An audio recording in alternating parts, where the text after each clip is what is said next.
Ce journal vous est offert par le FPI, Fonds des promotions de l'industrie, votre partenaire privilégié pour la réussite de vos projets.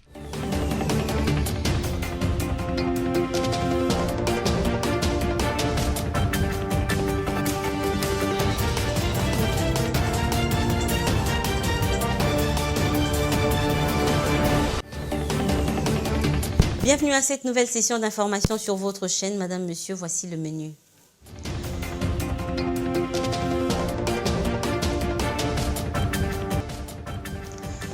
Présidentielle 2023, Noël Tiani a déposé son dossier ce vendredi à la Commission électorale nationale indépendante.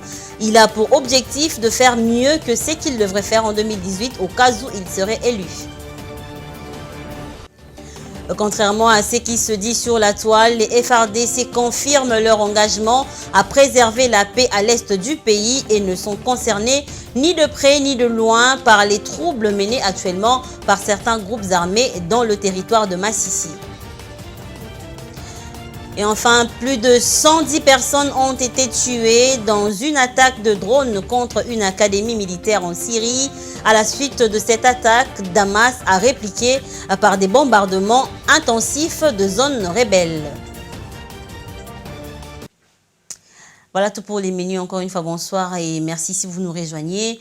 Après la cérémonie de clôture de la 7e édition de l'Expo Béton, le chef de l'État congolais a profité de cette mission dans le Lualaba pour rencontrer quelques jeunes entrepreneurs congolais qui lui ont montré quelques stands et des produits made in DRC. Regardez.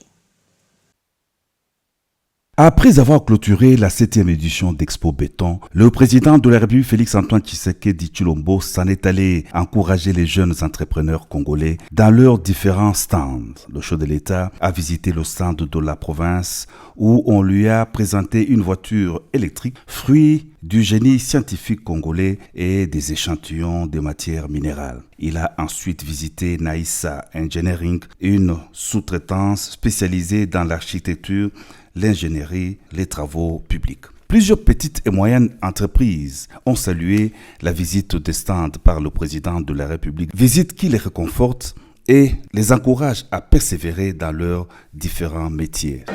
C'est l'imprimerie de Koulosi. Nous sommes basés ici à Koulosi.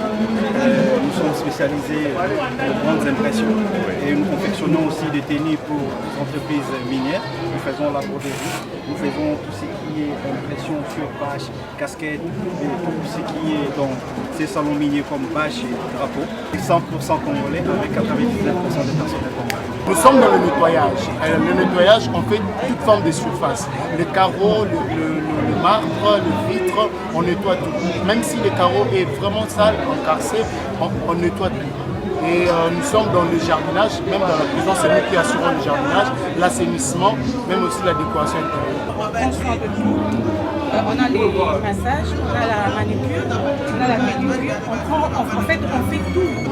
Ce stand est conçu uniquement pour accueillir les gens. Vous allez voir ici, toutes les belles choses que vous voyez ici, c'est les différents cadeaux que nous avons préparés pour accueillir les chefs. Nous avons des agendas, des calendriers, des magazines, tout ce que vous voyez, c'est uniquement pour accompagner cet accueil chaleureux que l'on commence à réserver aux chefs.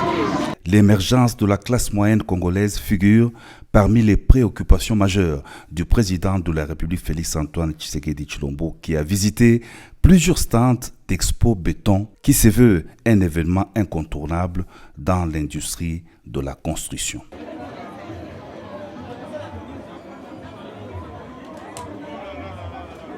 Comme je vous l'ai annoncé au sommaire, le dépôt des candidatures se poursuit à la centrale électorale. Après la seule candidature féminine à la magistrature suprême ce vendredi, fut le tour de l'homme de la congolité, Noël Tiani, qui a rempli son devoir en déposant sa candidature en tant que candidat aux élections présidentielles de décembre 2023. Yves Maélé.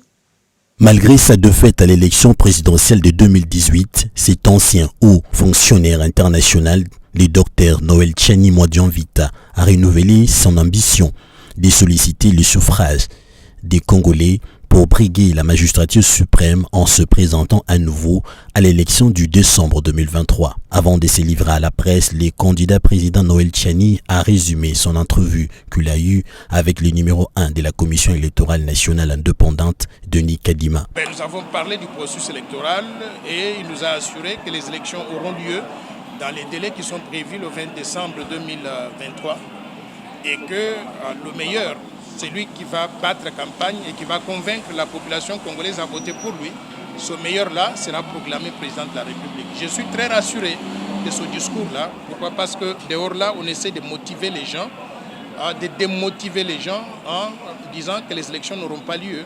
Il m'a rassuré que les élections auront bel et bien lieu. Devant les professionnels de médias, le candidat président de la République a donné les motivations de sa candidature à l'élection présidentielle du décembre 2023. Par conséquent, je suis très heureux de ce qu'on avait réalisé à l'époque. Maintenant, les motivations qu'on avait en 2018 restent plus ou moins les mêmes, mais elles ont été renforcées avec notre présence ici pendant les 5 dernières années. Quelles sont mes motivations pour être candidat à la présidence de la République démocratique du Congo aujourd'hui? Je voudrais du fond de mon cœur utiliser mon éducation. Je suis docteur en sciences économiques de l'Université de Paris 9 Dauphine. Utiliser mon expérience professionnelle. J'ai 10 années d'expérience professionnelle solide en tant que banquier commercial et banquier d'investissement à New York et 30 années en tant que directeur résident de la Banque mondiale à Washington. Je me suis occupé du développement des pays. J'ai travaillé sur près de 125 pays différents à travers le monde. J'ai aidé certains pays à sortir de la pauvreté pour devenir des pays émergents. Je voudrais utiliser cette expérience unique qui n'existe pas en RDC.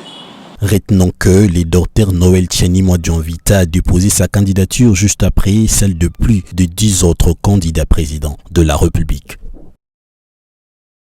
Changeons un peu de chapitre pour parler santé. Un mois après le lancement de la gratuité de la maternité lancée par le chef de l'État, Félix-Antoine Tshisekedi, le ministre national de la Santé publique, Hygiène et Prévention, le docteur Roger Kamba, a évalué ce projet les jeudis 5 octobre en effectuant une visite dans les maternités de Kintambo et celle de l'hôpital de Ngaliema. Regardez. C'est à la maternité de l'hôpital de Kintambo que le ministre de la Santé publique, Hygiène et Prévention, le docteur Samuel Roger Kamba, a débuté cette visite de travail pour palper de ses propres doigts l'effectivité de la gratuité de la maternité un mois après son lancement par le président de la République. Après son entretien avec le médecin directeur de cette maternité, le ministre a visité les femmes qui ont accouché par la voie basse et ceux qui ont accouché par césarienne. Pour le médecin directeur de cette maternité de Kintambo, la gratuité de la maternité est une solution pour plusieurs familles. La maternité gratuite, programme du chef de l'État lancé depuis le 5 septembre, est effective ici à la maternité. Elle est accueillie avec beaucoup de bonheur par les femmes qui nous consultent parce que c'est une solution pour les familles qui autrefois avaient beaucoup de peine à exécuter cette dépense. Alors, le problème ne manque pas, comme le ministre venait de le dire. Les problèmes d'ordre opérationnel sont toujours là. Les états des besoins sont transmis à qui de droit et on espère que tout sera corrigé d'ici le deuxième mois qui va commencer. Au jour d'aujourd'hui, un mois après, nous sommes à 560 cas de consultation prénatale, plus de 40 accouchements éthosiques et 51 accouchements par césarienne. Et 9 bébés qui sont pris en charge. C'est vous dire que c'est un programme qui est pris avec beaucoup d'engouement au niveau de la population parce que la population n'attendait que cette prise en charge pour enfin lancer un ouf de soulagement. De son côté, le ministre de la Santé publique s'est dit satisfait après sa visite. Et comme vous le dites, un mois après, on doit voir ce qu'on est en train de faire, si ça marche. Et donc moi je suis descendu ici. Rappelez-vous, effectivement, le président a lancé le 5 septembre, nous sommes le 5 octobre. Il fallait que je me rassure que ce que nous avons promis à la population est en train de se faire. Et donc mon impression, à la limite, ne doit pas beaucoup compter. Après la maternité de Kintambo, le ministre de la Santé a clôturé cette visite de travail à la clinique Ngaliema de Kinshasa. Apprenons à présent ce communiqué, les FARDC, qui déclinent toute responsabilité à l'égard des troubles que mènent actuellement le M23, RDF et les autres groupes armés dans le territoire de Massissi, contrairement aux rumeurs qui circulent sur certains médias et réseaux sociaux. Dans leur mission régalienne, les FARDC mettront tout en œuvre pour protéger les filles et fils de la province du Nord Kivu. Ensemble, au moment propice, nous mettrons l'ennemi hors de notre territoire. Fait à Goma, le 6 octobre 2023, Njike Kaiko Guillaume, lieutenant-colonel. Nous poursuivons ce journal. Le 6 novembre de chaque année, le monde célèbre la journée mondiale de la paralysie cérébrale, une occasion d'évoquer cette pathologie si fréquente mais mal connue. Quelle est la première cause de cet handicap moteur chez la plupart des enfants? Roger Matadi nous en dit plus dans cet élément. La paralysie cérébrale est la déficience motrice la plus courante chez l'enfant. Elle touche 17 millions de personnes dans le monde, dont 125 000 en France. Cette maladie provoque des troubles de la motricité plus ou moins lourds, entraînant l'usage d'un fauteuil roulant qui sont souvent accompagnés de difficultés cognitives ou sensorielles qui durent toute la vie. Parmi les causes identifiées, la plus fréquente est la prématurité. En effet, près de la moitié de personnes atteintes de paralysie cérébrale sont nées prématurées. Il existe d'autres causes. Une infection pendant la grossesse, un accouchement difficile, une minute dans le premier mois de vie. Et à l'occasion de cette journée, la Fondation Paralysie Cérébrale s'est réjouie du recul du nombre d'enfants atteints de paralysie cérébrale au cours des 30 dernières années et salue les travaux des chercheurs qui sont à l'origine de cette tendance. Comment soigner la paralysie cérébrale? En général, les traitements par injection est utilisé sur des groupes musculaires en particulier. Par exemple, une main, un pied, une épaule. Il implique l'injection locale des médicaments afin d'affaiblir ou de paralyser le muscle hyperactif et peut faire partie d'un programme de gestion globale de la spasticité isolée. Et en société, parlons aujourd'hui du mariage précoce et forcé des jeunes filles, qui est une pratique en République démocratique du Congo qui perdure malgré les lois établies par le gouvernement. Que faire pour combattre ce fléau? Quelques femmes interrogées par nos reporters ont partagé leur point de vue. Elles sont au micro de Roger Matadi et Générose Essengo. Regardez.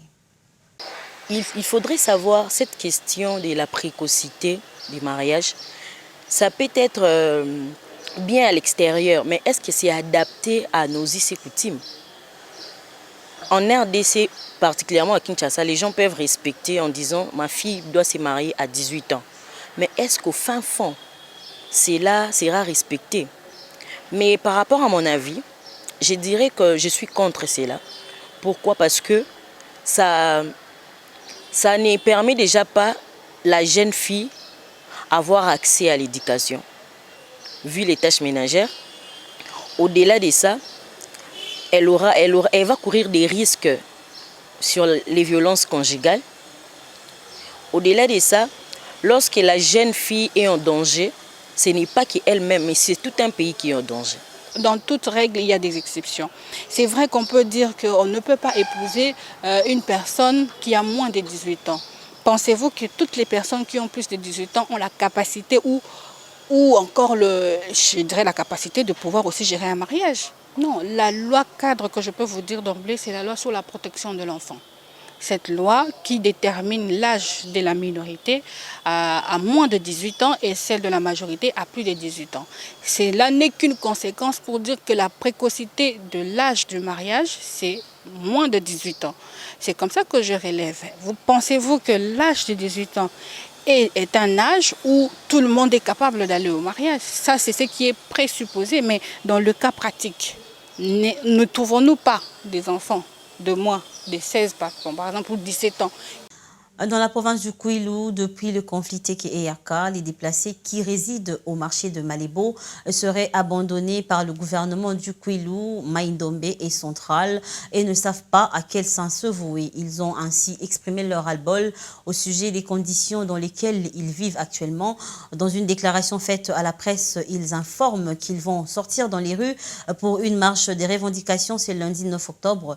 Ils déplorent le fait qu'ils n'ont ni assistance alimentaire, ni assistance sanitaire et ont même des difficultés énormes pour inhumer leurs frères déplacés qui meurent faute des moyens et des corps traînent dans la morgue de l'hôpital général de référence de Bandundu. Ce manque d'alimentation et de soins de santé ont causé plus ou moins 69 décès enregistrés dans leur centre collectif. Et au pays de l'oncle Sam, Joe Biden, accusé par la droite de laxisme face à l'arrivée des migrants, a assuré qu'il était légalement contraint de poursuivre la construction du mur qui les sépare d'avec le Mexique, une mesure phare de son prédécesseur Donald Trump qui ne voulait avoir aucun lien avec le Mexique. Regardez. Ces images de bombardement ont été publiées par les forces de sécurité turques. Des bâtiments présentés comme des cibles kurdes, détruits les uns après les autres. Les frappes ont visé notamment cette centrale électrique ou encore cette installation pétrolière à 30 km plus à l'est. Le site a été bombardé par un avion de guerre et nous sommes venus pour éteindre l'incendie, mais les soldats ne nous autorisent pas à le faire. Chaque fois que nous approchons, ils ouvrent le feu sur nous. Depuis l'attentat de dimanche dernier à Ankara, revendiqué par le Parti des travailleurs du Kurdistan, les Turcs multiplient les tirs de représailles dans le nord-est de la Syrie. Une zone contrôlée par les Kurdes des forces démocratiques syriennes, où les auteurs de l'attaque auraient été formés selon le président Erdogan. Mais les autorités turques n'ont pas attendu cet événement pour intensifier leurs frappes. En septembre déjà, l'armée s'en prenait violemment aux combattants kurdes de Syrie, mais aussi d'Irak, en ciblant des points stratégiques. Nous sommes toujours menacés par Erdogan, mais nous n'avons pas peur parce que nous sommes sur notre terre. Nous n'aurons jamais peur de lui.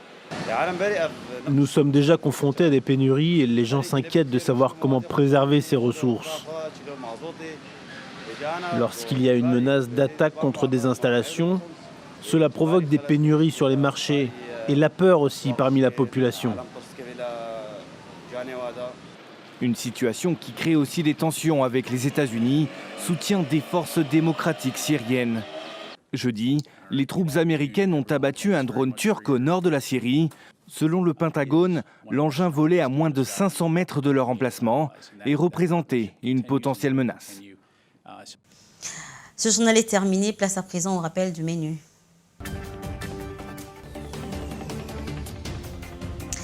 Présidentielle 2023, Noël Tiani a déposé son dossier ce vendredi à la Commission électorale nationale indépendante. Il a pour objectif de faire mieux que ce qu'il devrait faire en 2018 au cas où il serait élu. Vous avez suivi la déclaration des FARDC. Contrairement à ce qui se dit sur la toile, ils confirment leur engagement à préserver la paix à l'est du pays et ne sont concernés ni de près ni de loin par les troubles menés actuellement par certains groupes armés dans le territoire de Massissi. Et pour finir, plus de 110 personnes ont été tuées dans une attaque de drone contre une académie militaire en Syrie. À la suite de cette attaque, Damas a répliqué par des bombardements intensifs de zones rebelles. Et voilà, tout est bien qui finit bien. Madame, Monsieur, ce journal est complètement terminé. Merci à vous de nous avoir suivis. Restez branchés sur le programme de BC Télévision. Et quant à nous, on vous souhaite de passer un très heureux week-end. On se retrouve prochainement et ça sera la semaine prochaine avec le même plaisir. Au revoir.